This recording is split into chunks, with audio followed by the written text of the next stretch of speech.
Hello everyone, boys and girls, ladies and gentlefish, chuds and chudettes, and welcome to a very special episode of trying to find the fastest fully unupgraded vehicles in GTA Online. We finished the sedans class, and we finished the sports classics class, but I don't have any money. I have 10 million left in the game, and I don't own a majority of that class. The only way I can afford to test all of these vehicles in the game would be if a really good money glitch came out and I stopped making videos for a week to just do that. So before we get into this video, I need to ask for help from you, the viewer. I'm sorry I called you some variation of the word chud earlier, but this is important. If there's any way I can test these vehicles for free on my own custom track, please tell me. If there's an excessively lucrative way for me to illegitimately get money in this game without getting a modded account, let me know. If there's some other third option that I have no clue about, please let me know.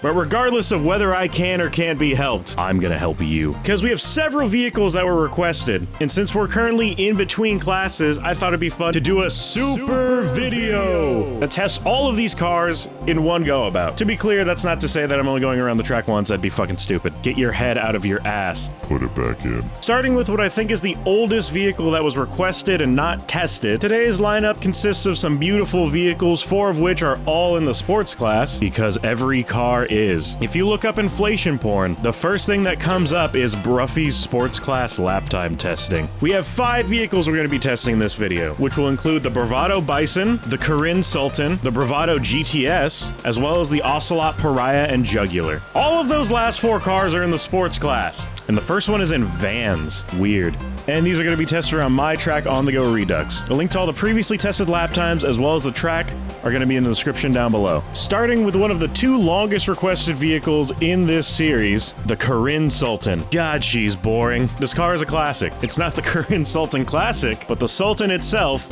is a classic. These have been in the game at least since San Andreas, and the 2-door version has been in the game since GTA 4. It drives with love. That's what makes a Sultan a Sultan. I mean, I guess it kind of feels like a real Subaru. It's got that high off the ground feeling, and it's kind of tricky to drive fast, at least the older ones. But the Sultan is a 4-door you can easily find off the street. It's fun. You can put that stupid Benny's upgrade on it that turns it into a fucking supercar for some reason. It doesn't compete in that class. It fits so well in the sports class after the upgrade, and they put it in supers. And as much as I like this car, it does have many flaws. This is not the fastest on the track, and it definitely doesn't have the highest top speed. But putting around the track, it gets a fastest lap time of 2 minutes and 41.505 seconds. The Arctic monkeys would be so happy. And I am too, because that means this car is faster than the Frankenstein. The next car is one of the other 2 that were most requested for this series, but it's the Bravado Bison. If you ain't ever scratched your balls and sniffed it, you don't know what it's like to drive in a Bravado Bison. Is this why people buy these cars in real life? I feel so powerful. The Bravado Bison is a very unique vehicle in GTA Online. Not just because it's obviously a fucking truck that they put in the vans class, but because this is a 6-seater. All the homies fit in the Bravado Bison. And if they don't, then buy an Insurgent and quit bitching. That's a 7-seater, right? It's probably a 7-seater. I know what I'm about. And I've already had one of these for a long time, but I had to find a street one, because in usual Rockstar fashion, you cannot test this easily. But this car is actually kind of fun. I know it's a pickup truck, and I know the specific type of pickup truck is either the workhorse style or the erectile dysfunction having pavement princess style. You think Sandy Hook changed the landscape of GTA 5? Nah. The Bravado Bison's front bumper height is the reason there aren't kids in this game. But pushing this truck to its absolute limits, unmodified, the Bravado Bison got a fastest lap time of 3 minutes and 2.193 seconds. Fuck. I really thought I could get in under the mark. This thing handles the hills really well, obviously. It does a beautiful 4-wheel power slide on the downhills, but I couldn't get under 3 minutes. But this truck is still in a good place. It's faster than fucking half of the compacts. It's faster than the fully upgraded Dilettante.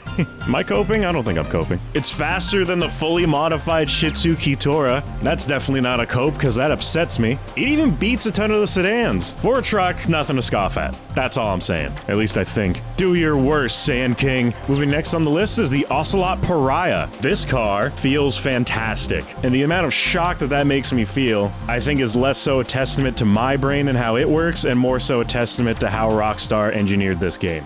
Nah, who am I kidding? It's my fault. I've treated this car as nothing but a tool since it came out. It was the fastest vehicle at one point, highest top speed of any car. I might be thinking of a different vehicle, but at some point there was also some weird glitch where it would be even faster, I think. I don't know. But what I do know is that this car handles spectacularly. You can't really narrow down what kind of car this is. I didn't bring it up with the other two because that's so obvious what they are, but this is such a bizarre chimera of fascias and rear ends and side profiles that it's more or less its own beast. If you squint and stroke your shaft a little, maybe it looks like an F-Type, but then what's the Ocelot Lynx? Regardless, this vehicle came out with the Doomsday Heist, and I didn't realize how fun it actually is to drive. This thing's snappy. This thing wants to fucking turn. It knows what it's about. It's got a surprisingly short wheelbase. It feels like it has a way shorter wheelbase than it does. And that makes for crazy turns and presumably even crazier wipeouts. Surprisingly, I didn't spin this thing once when I was testing it. We've had one other car like this too, but curb boosting like this? Risky. Don't do it on a turn. I did it on all the turns, but that's not the point. This thing will pull you in to what you're curb boosting on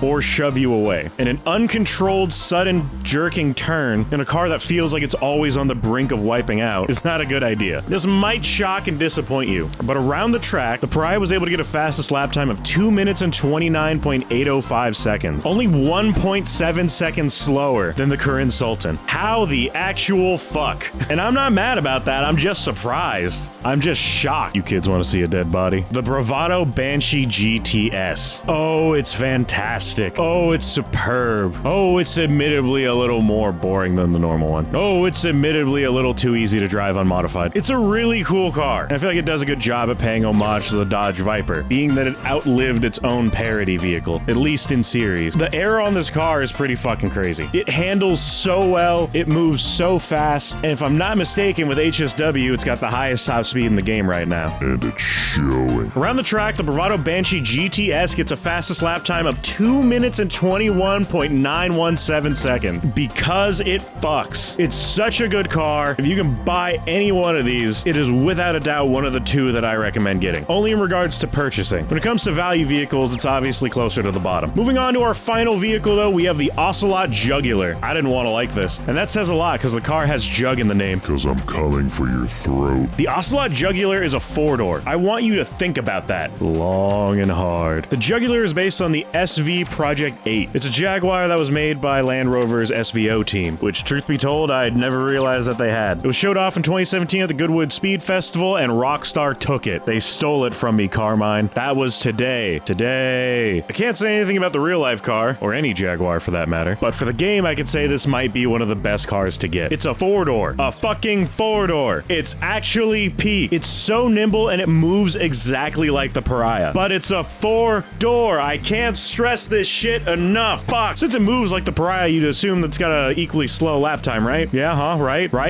Wrong. The Ocelot Jugular gets a fastest lap time of 2 minutes and 22.357 seconds. Meaning in its stock form, this car is only 0.44 seconds slower than the GTS. And it's a four-door. Fuck me! Spacing these cars out by top speed. We have the Bravado Bison in last at 3 minutes and 2.193 seconds. Followed by the Sultan Classic at 2 minutes and 41.505 seconds. The Ocelot Pariah at 2 minutes and 29.805 seconds. The Ocelot Jugular at 2 minutes and 22.357 seconds. And slipping just past it, the Bravado Banshee GTS at 2 minutes and 21.917 seconds. For all of you that requested these, thank you. I hope you enjoy this video, and I'm very glad that I have you people as viewers. For anyone that does have a way for me to test these cars fully upgraded without needing to buy a million shark cards, please let me know in the comments down below. I tried doing Project Homecoming, the Bruffy one, but that doesn't let you do custom tracks, so either way, thank you for watching.